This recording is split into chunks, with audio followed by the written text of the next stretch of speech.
Une mauvaise nouvelle vient de se confirmer pour Barcelone, où cette nouvelle nuit grandement au club catalan et à ses projets, et vous comprendrez tout ici dans cette vidéo, mais avant de parler des mauvaises nouvelles, nous devons parler de quelques bonnes nouvelles qui sont sorties aujourd'hui concernant un joueur important de Barcelone. Eh bien, aujourd'hui, notre milieu de terrain Dani Olmo s'est enfin entraîné normalement avec le reste du club et est désormais prêt à rejouer ce jeudi, lors du match contre Valence en quart de finale de la Copa del Rey.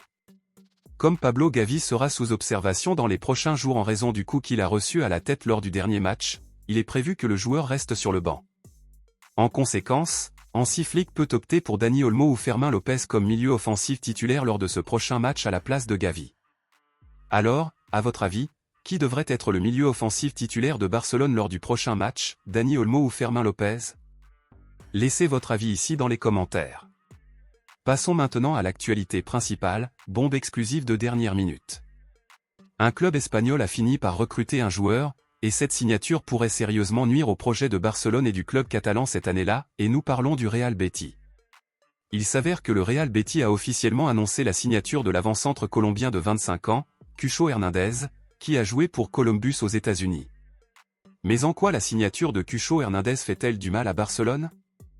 Eh bien, il s'avère que le fait que le Betis ait signé un nouvel avant-centre signifie que Vitor Roque ne répond pas aux attentes et il y a de fortes chances que le joueur voie son contrat de prêt avec le Betis résilié et retourne à Barcelone. Il s'avère que Vitor Roque n'a un contrat de prêt avec le Betis que jusqu'au milieu de cette année, et comme le joueur ne fait plus partie des plans de Barcelone, le club espérait renouveler le contrat de prêt du joueur avec le Real Betis.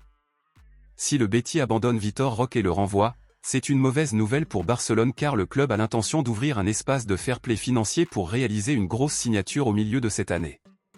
Beaucoup soutiennent le retour de Vitor Roque, tandis que d'autres pensent que Barcelone devrait le vendre à un autre club, donc, compte tenu de cela, à votre avis honnête, pensez-vous que Barcelone devrait ramener Vitor Roque ou devrait-il le vendre à un autre club?